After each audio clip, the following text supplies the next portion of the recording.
I'm Cal. I'm from Spartanburg, South Carolina. I'm 18 and I'm Jewish. And I'm a trans guy and I'm bisexual. Last summer, I went up to New York to see my family up there. Everyone ended up renting a cabin over on the lake together. And one day I got my aunt to drive me down to the corner store and I grabbed pink, white, and blue streamers and cake mix and blue dye and some sprinkles. No, actually, I got Smarties, so I used those instead of sprinkles. I put up my streamers and I made my cake and it was blue on the inside and I wrote, "It's a boy" on it. And then I gathered everyone in the kitchen and was like, "I'm trans and you may now eat the cake." Oh, I also got a sparkly fedora and tipped it over and told them to write a name and put it in there. Most of them were jokes, and they were all very funny. Daisy wanted to do a ritual burning of the names that displeased me. Daisy's my sister. So that night we had a campfire, and if I really didn't like one of the names, we would throw it into the fire.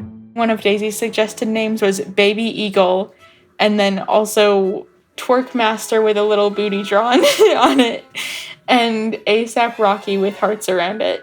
Everyone was chill about it and glad there was cake. I came to Cal because Kal-El is Superman's name, and yeah.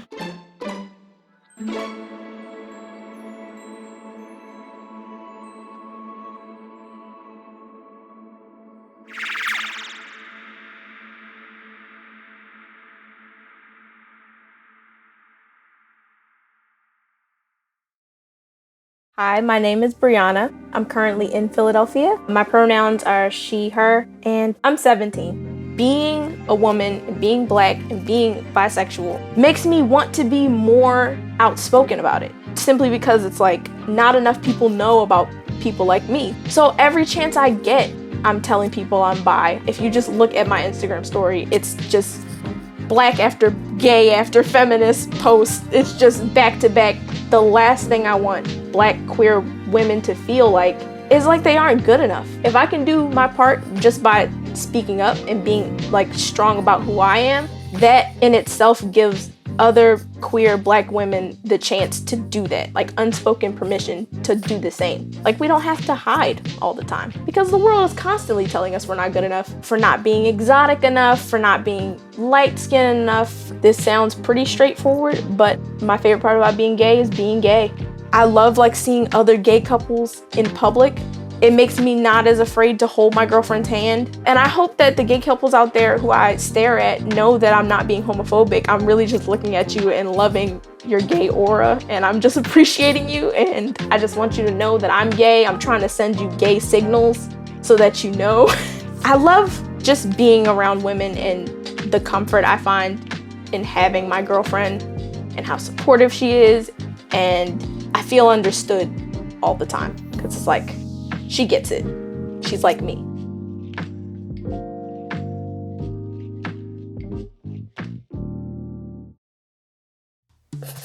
I'm Vivi. I'm 14 years old. I live in Lexington, Kentucky, and I don't really think I've found a label that really works for me. I remember when I was coming out, when I needed that support, I just went up to this open lesbian in my school and I was like, "So, what are your thoughts about Ellen DeGeneres?"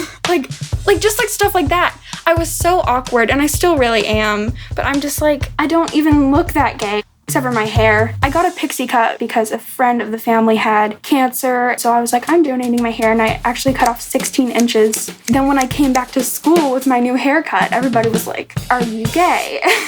Being closeted, you're very sensitive. If somebody mentions the word gay, you're like, "Oh my gosh, how did they know?" I'll usually tell somebody that I'm bisexual if I'm just talking to them because it's easy for people to understand. But I really don't talk about it very much. I don't go around being like, "I like girls," which sometimes it feels like that. If I ever mention it, I'm I must be so annoying, barking rainbows at everybody. I wish other kids would understand that if somebody is LGBT, there's nothing wrong with them. They're just different than them. I think that people often confuse something being different and something being wrong. My perfect future Part of me really wants to move to California and have a small studio apartment near LA and make music and direct short films. And then there's the other part of me is like, I also want to become a cancer researcher. There was a while when I used to read medical textbooks before I went to bed. The only consistent thing is that I really want to have a corgi. I love all dogs. I don't discriminate. They're all so sweet. But the corgis are just so fluffy, and I just really want to hold one.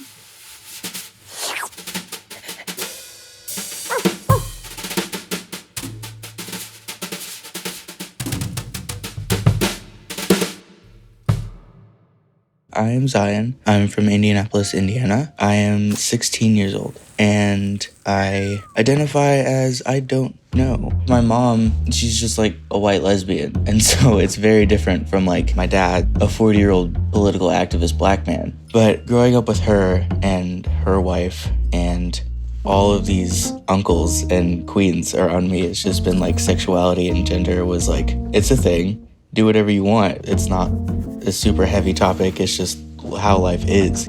I'm a rather flamboyant person, generally. And I got to school and everybody was like, oh, he's gay. And I was like, I don't understand why that's a big deal. And I'm not, but like, okay. It never made any sense to me because that's just what I was around, you know? It wasn't like viewed as something other. And so it was just trying to find that like ground of existence where like it's okay for me to be me, but then I also have to like augment it every time I switch a household or go to school because each place I am is a very different culture and environment. That's the main reason I have locks, is because it's expressing who I am even though it's not visible by my skin tone. Growing up with several different backgrounds and like experiences, when people talk to me, I know how they feel most of the time, like a solid 82% of the time. And so at school, I'm known as the guy who gives good hugs and is easy to talk to. If someone's having a bad day in the hall at school or something, they'll be like, Zion, come over here. And then I'll sit in the hallway with them. I'm a radical bad bitch with a sweet side who gives good hugs.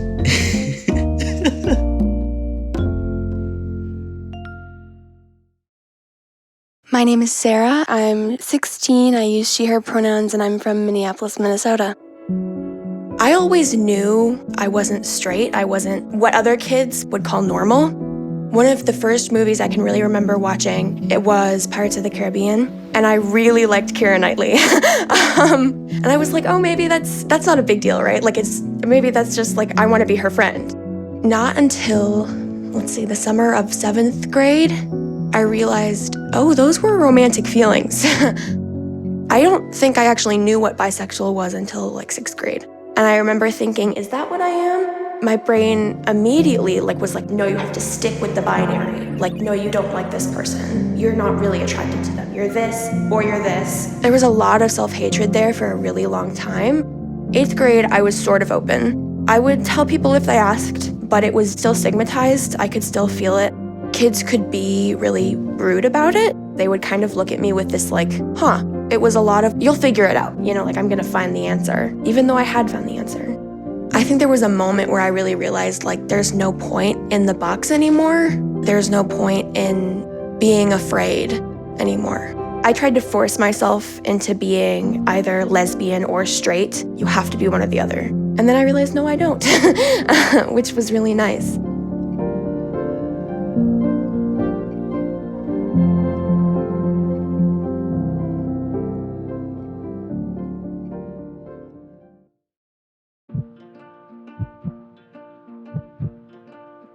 My name is Ken, my pronouns are they, them, and I am 18 years old. I remember in sophomore year, it was the first time I went to GSA. Our GSA advisor, she asked us what was the most intimate thing you could do, and everyone was like, oh, it's sex and all this other stuff. And I sat there and I was like, holding hands. Because to me, that's the most intimate thing you can do with your partner.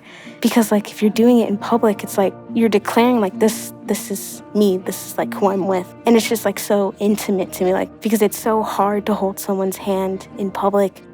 I hold hands with my friends that are females, and they're just having the time of their life and they're going on about some story, and I'm half listening because I'm looking at everyone who's staring, what their faces are doing. I hate that I do that, but you can't help it as a queer person.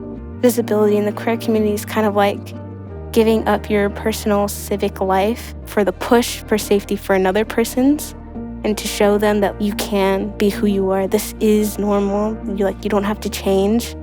And I love that. Love definitely is a superpower. For me, at least, I want to wear my heart on my arm, not on my sleeve, because it's something that I don't want to remove. And I want it there because it's mine and it's nobody else's, and you can't take it away from me. And I just want to give that love to anyone and everyone. I want people to know that you have this love and this beautiful view of the world.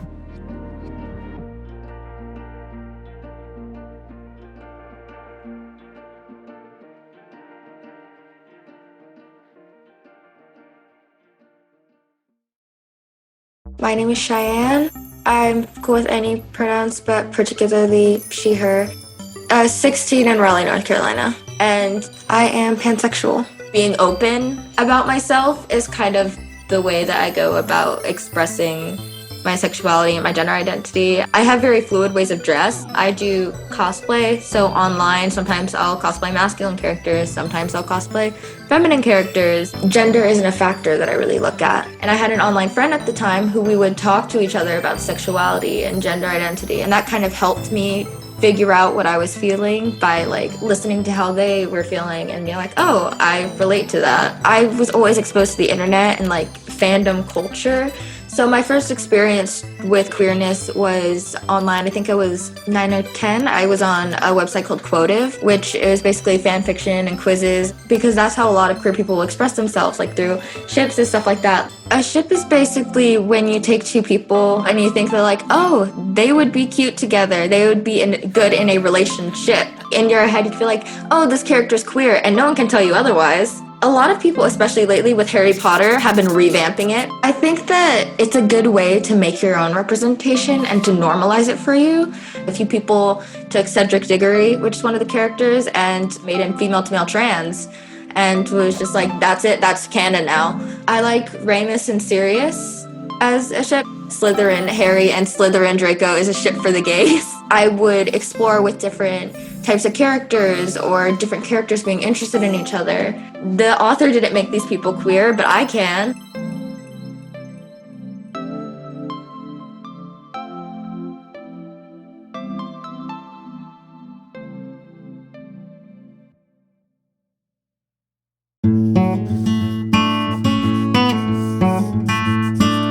My name is Logan. I am 16 years old and I use she, her pronouns, and I am from Minneapolis, Minnesota. I grew up in a very accepting family. My parents had 2 girls. My dad would always let me, use tools and stuff. I've never felt different because I was a girl. Even then, I still found internalized misogyny, and I still felt this pressure from myself to be a better girl, and I wanted to be defined by one thing. And I felt like if I could define myself as a theater girl or as one of those nerd girls, I could finally feel whole. Then once I went to high school and I got this totally new perspective and I started making my own friends instead of just being friends with people who looked like me, it became a lot easier to feel okay about myself and to start thinking I don't owe an explanation to anybody. I still have to kind of remind myself that it's okay to not be perfect at everything and, and just to kind of try not to be defined by one thing, which is also why I just love the word bisexual, is because bisexual is what you think bisexual is, and it can mean anything. The more I learned that other people are not tied down by definitions, I feel like I don't need to define myself. I don't need to define my gender. Just because I'm a tomboy girl doesn't mean I'm not a girl. I can be a girl and a tomboy, and I can be a girly girl sometimes, whatever the hell that means, I think what really happened was I just figured out that the cool people are the ones who do whatever the hell they want and don't let other people define who they are.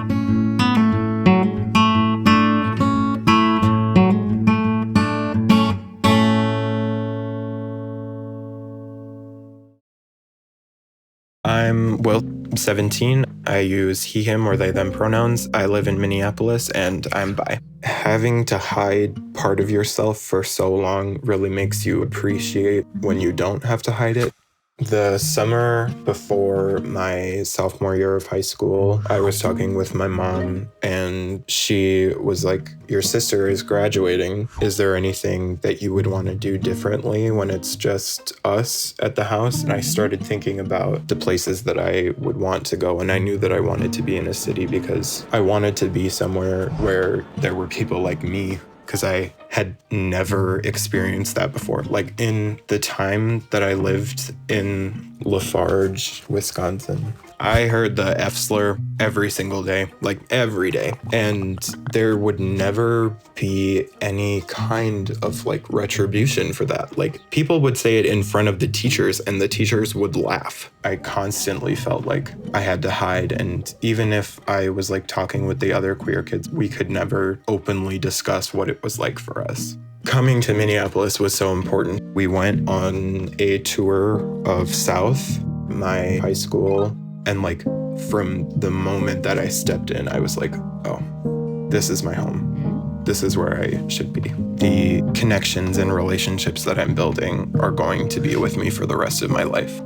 Everyone should be allowed to express who they are without fear of retaliation. For a long time, for me, identity meant something that was not right within myself and something that I couldn't actually show. Now I exist as openly as I can because I don't want to go back.